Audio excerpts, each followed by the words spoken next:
Before I greet, if you're on the phone, you may want to turn your phone off or put it to silent. Assalamu alaikum wa rahmatullah. Allahu Akbar, Allahu Akbar, Allah.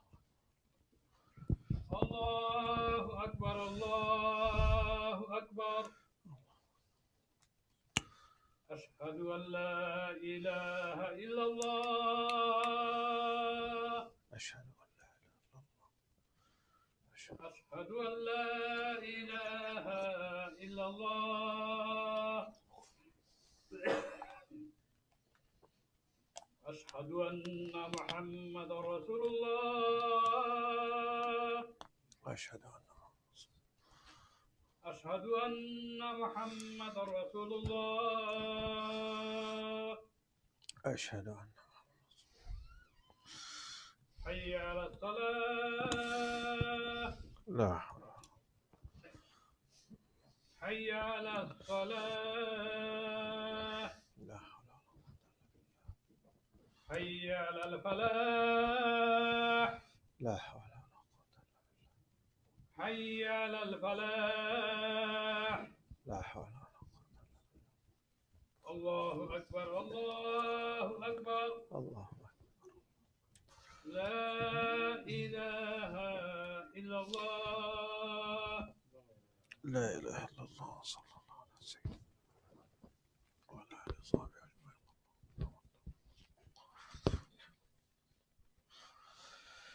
إن الحمد لله نحمده ونستعينه ونستغفره ونؤمن به ونتوكل عليه ونعوذ بالله من شرور أنفسنا ومن سيئات أعمالنا من يهده الله فلا مضل له ومن يضلل فلا هادي له وأشهد أن لا إله إلا الله وحده لا شريك له وحده في ذاته ووحده في صفاته وأشهد أن سيدنا محمدا عبده ورسوله أرسله بالهدى ودين الحق ليظهره على الدين كله وكفى بالله شهيدا فصلى الله عليه وعلى آله وأصحابه وسلم تسليما كثيرا وبعد فقد قال تبارك وتعالى كما ورد في سورة آل عمران بعد أعوذ بالله من الشيطان الرجيم واعتصموا بحبل الله جميعا ولا تفرقوا إلى آخر الآية. صدق الله مولانا العظيم. رب اشرح لي صدري ويسر لي أمري واحلل عقدة من لساني يفقه قولي. The title of my khutbah today is Unity in Times of Turmoil and Crisis. Today we gather at a time of great turmoil and crisis. We are witnessing immense suffering, particularly of our brothers and sisters in Gaza, in the West Bank, in Palestine, in Lebanon, as they face relentless violence, oppression, and hardship. We are reminded of the critical need for unity. At the same time, we find ourselves in a period of political tension here in North America, here in the United States of America, where differences of opinion on elections, candidates, and policies have led to divisions within our own communities. It is essential now more than ever that we come together as one ummah, united in purpose, faith, and in action. Unity is not just a beautiful ideal. It is a commandment from Allah subhanahu wa ta'ala and a crucial principle of our faith. Allah subhanahu wa ta'ala commanded, وَاعْتَصِمُوا بِحَبْلِ اللَّهِ جَمِيعًا وَلَا تَفَرَّقُوا, and hold firmly onto the rope of Allah subhanahu wa ta'ala. The rope of Allah is the book of Allah, and hold firmly unto the book of Allah, all of you together, and do not be divided. Do not be divided. This command is a reminder to cling to the teachings of Islam and to avoid discord that weakens our faith, our resolve, and our influence as a community. Brothers and sisters, division among the Muslim Ummah brings much harm and weakness. When we are divided, we become vulnerable to external forces that seek to harm and exploit us. We see this happening globally, where our disunity has left us defenseless in many parts of the world, unable to stand up against injustices that are being perpetrated against our brothers and sisters in Gaza, in the West Bank, in Lebanon, and beyond. In these challenging times, it is crucial for us as a Muslim community to stay united and resist any attempts to divide us, whether they come from individuals, organizations, or government agencies. We need to recognize that there is a broader picture, a big picture that transcends our immediate concerns, interests, or affiliations. Our unity is not simply a strategy, it is a core element of our identity as believers, as Muslims. When we stand together, we demonstrate the strength of our faith and our commitment to Allah and His Messenger Muhammad sallallahu alaihi wasallam, to Allah's guidance, and we embody the wisdom and values that He subhanahu wa ta'ala has prescribed to us. Allah subhanahu wa ta'ala reminds us again, وَاعْتَصِمُوا بِحَبْلِ اللَّهِ جَمِيعًا وَلَا تَفَرَّقُوا. Unity is one of the defining features of a strong community.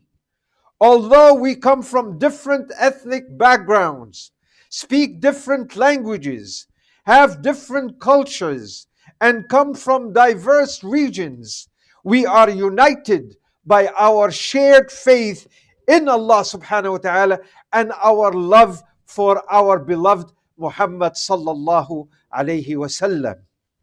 Our diversity is a sign of Allah's wisdom and mercy, but our shared faith is what binds us together. Our unity goes beyond language, culture, or race.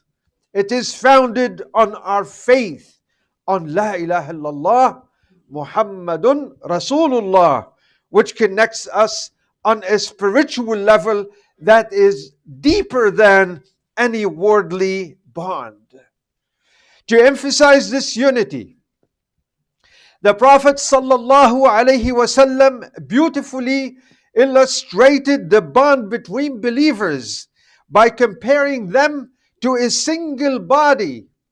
He sallallahu alaihi wasallam said, عن النعمان بن بشير رضي الله عنه قال قال رسول الله صلى الله عليه وسلم مثل المؤمنين في توادهم وتراحمهم وتعاطفهم مثل الجسد إذا اشتكى منه عضو تداعى له سائر الجسد بالسهر والحمى.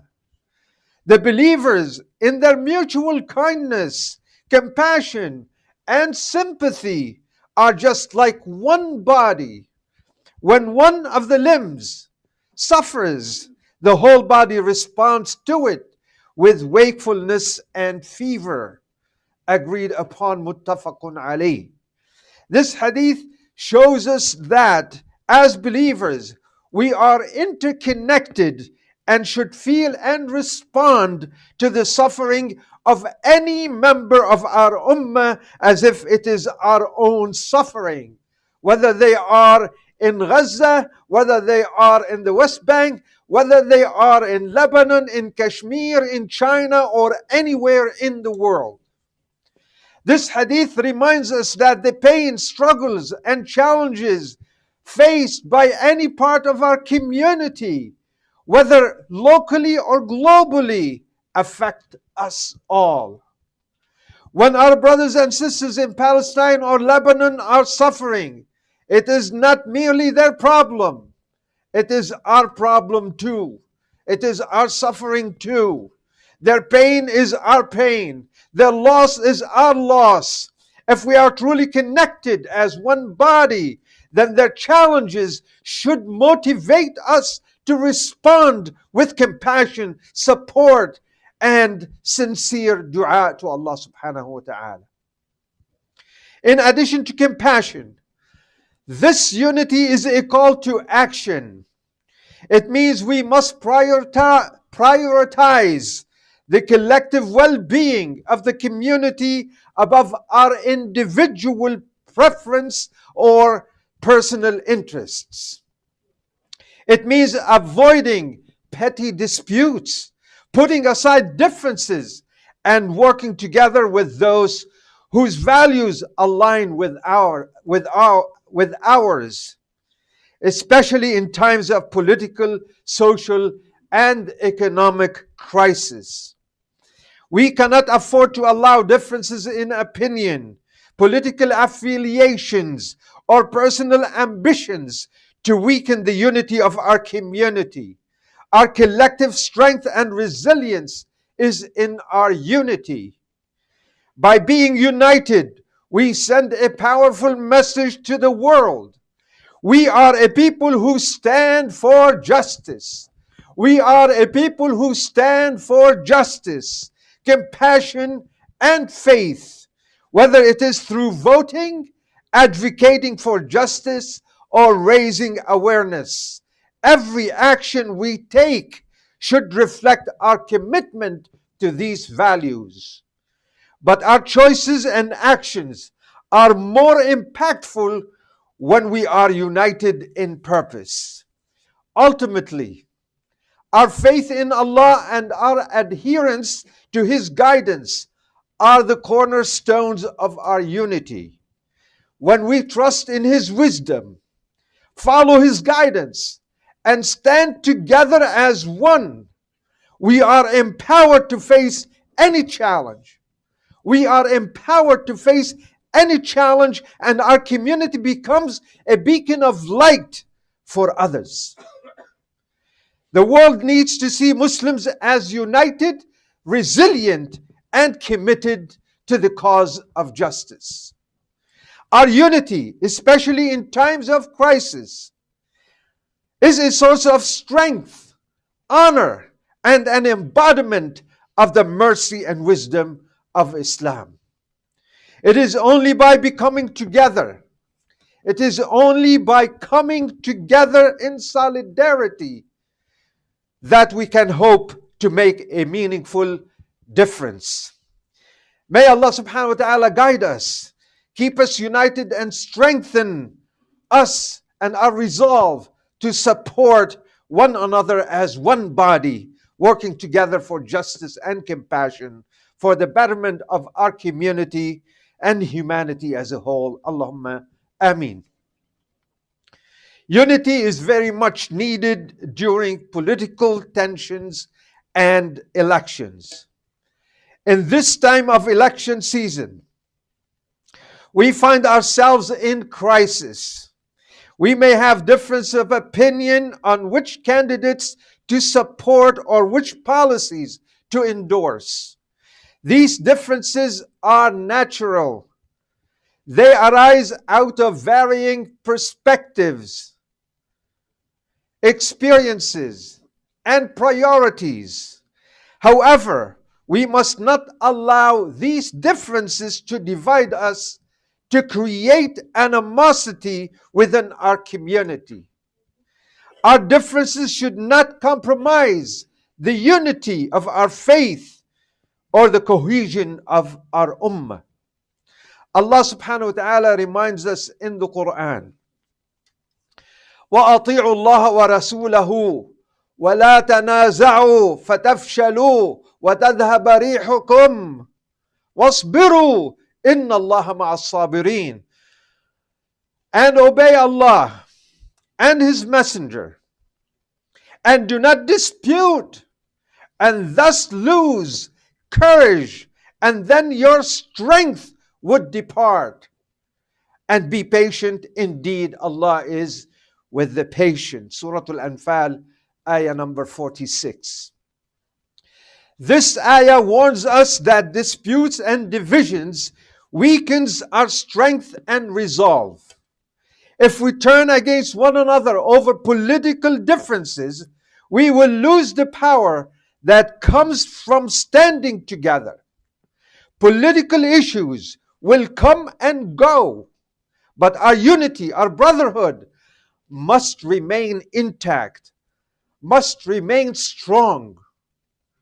Let us remember that in voting, our goal is to make informed decisions that align with our Islamic principles and values. We must approach the voting process with sincerity, humility, and respect for one another's choices. Let us engage in civil and constructive discussions without belittling or dismissing those who may differ from us. It is important to vote and participate in civic life with a focus on conscience, justice, and our collective responsibility toward the oppressed, especially our brothers and sisters in Palestine and Lebanon. For many of us, these issues are deeply personal and profoundly spiritual. In Islam, our purpose on earth is not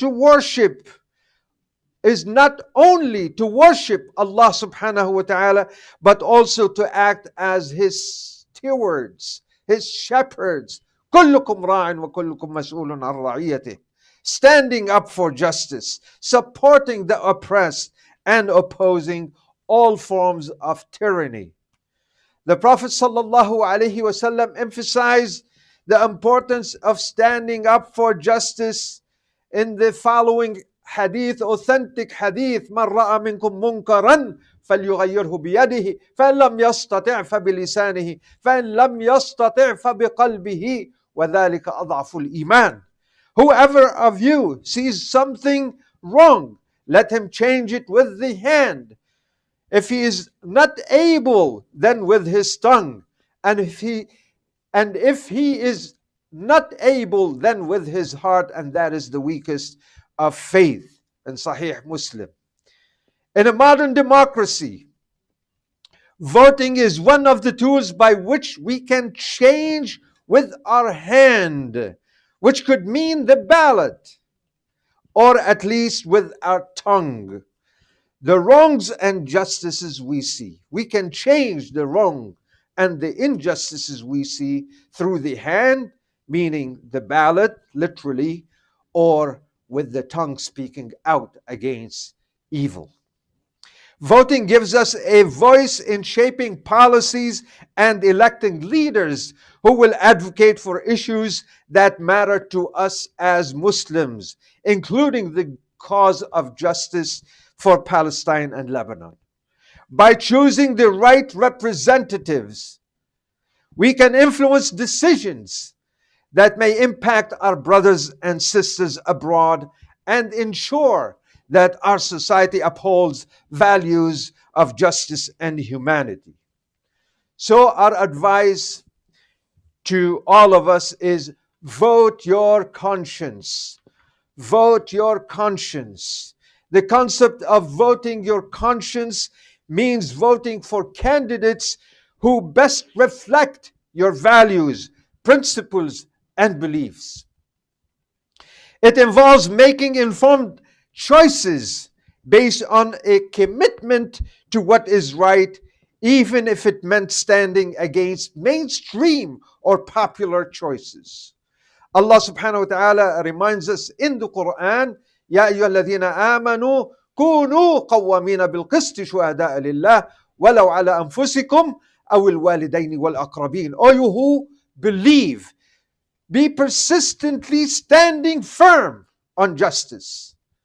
Witnesses for Allah, even if it is against yourselves, your parents, or your relatives. Surah An-Nisa, ayah number 135.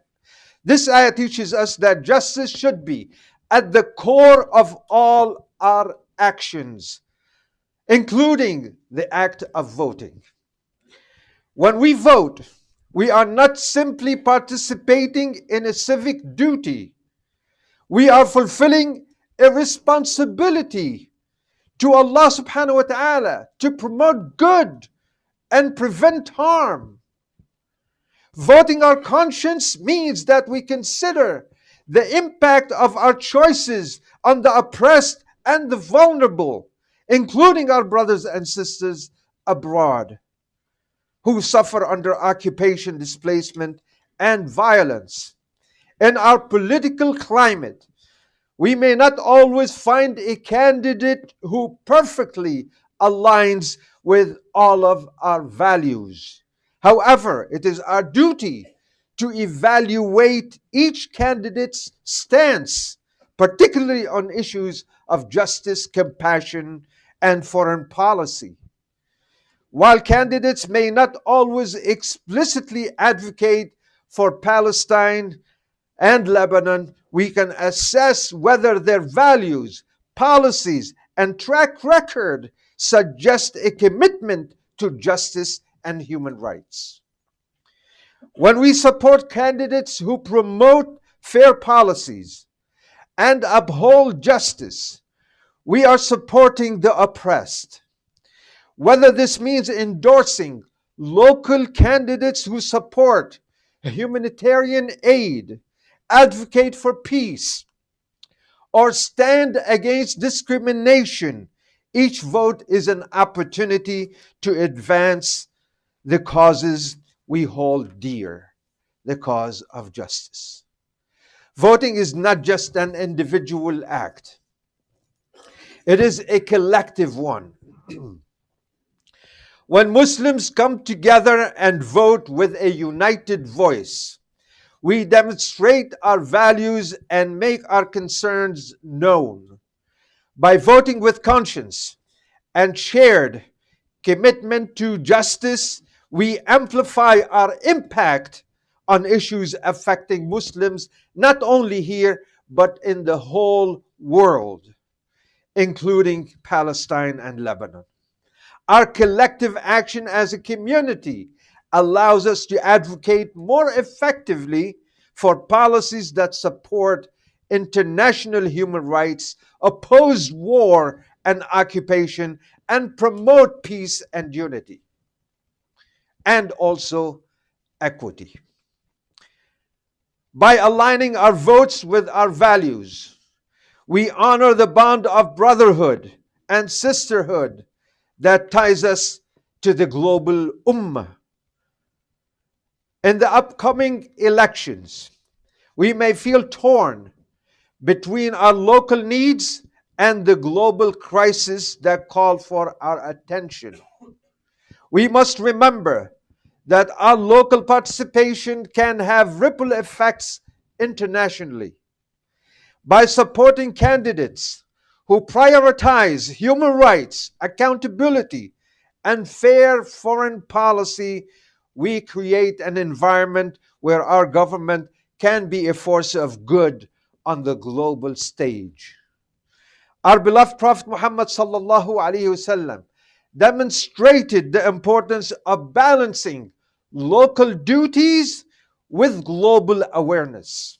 He was well aware of what was going on in the world while he was locally struggling to establish justice. He worked for justice in his community, but was deeply concerned about the broader conditions facing humanity. By voting, we follow his example in balancing our immediate responsibilities with our global obligations. Now, what are the practical steps for voting with conscience? Number one, research candidates and their policies. I know you would like to just take the ballot, go through it, and try to guess this name sounds better than this name, or, someone told me, brothers and sisters, make your vote count by researching. Wallahi, I had to look up, I had to spend hours to find out about stances on some of, you have a list of candidates. I don't know them, but I have to do my homework. I have to go find out who they are, read about them. Do they align with my values, with the principles of justice, standing with the oppressed against the oppressors? And then I will make my decision and say, I'm voting for this person. So, number one, research candidates and their policies. Learn about each candidate's stance on issues that affect our community, including foreign policy, human rights, and humanitarian aid. Look beyond rhetoric and examine their voting records, past actions, and endorsements to understand their commitment to justice. Number two, prioritize justice and compassion. Let this be your top priority. Choose candidates who promote policies of compassion, fairness, and human rights, even if they don't directly address all our concerns. A candidate's general commitment to justice is likely to impact how they address international issues. Number three, vote in all levels of government. Don't just focus on the presidential or high-profile races. Vote in local elections as well. Local officials, such as mayors and city council members, can influence policies on law enforcement, community support, and local investments that ultimately affect our unity and strength as a community. Number four, engage in dialogue and encourage unity. Encourage other Muslims to vote with their conscience and to consider the well-being of the global ummah.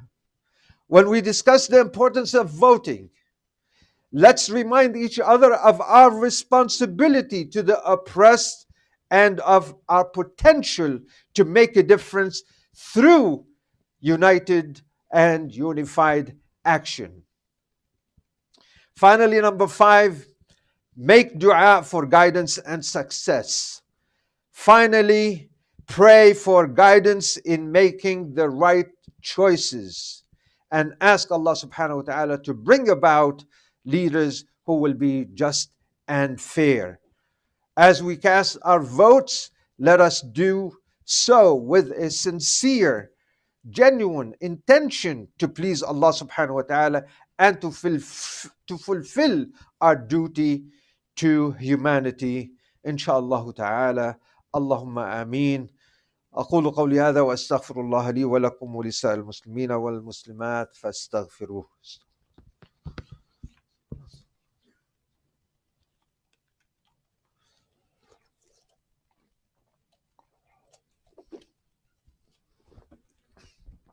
الحمد لله رب العالمين والصلاة والسلام على أشرف الأنبياء وسيد المرسلين وعلى آله وصحبه أجمعين ومن تبعهم بإحسان إلى يوم الدين وبعد. Dear brothers and sisters, as Muslims, as believers, we cannot be indifferent to injustice, whether it is happening within our own borders or abroad. The suffering of Palestinians, Lebanese, Kashmiris, Indians, Rwandians, you name it, around the world, their suffering is a painful reminder of our duty to stand for justice, to raise our voices, and to act. Voting is one of the ways we can fulfill this duty by choosing leaders who have the power to influence policies that promote justice and uphold human dignity. Let us remember the words of Allah subhanahu wa ta'ala in Surah Al-Ma'idah. وَتَعَاوَنُوا عَلَى الْبِرِّ وَالتَّقْوَى وَلَا تَعَاوَنُوا عَلَى الْإِثْمِ وَالْعُدْوَانِ. Cooperate with one another in righteousness and piety, and do not cooperate in sin and aggression. Wattaqullah, and fear Allah. Indeed, He is severe in penalties. Surah Al-Ma'idah, ayah number 2.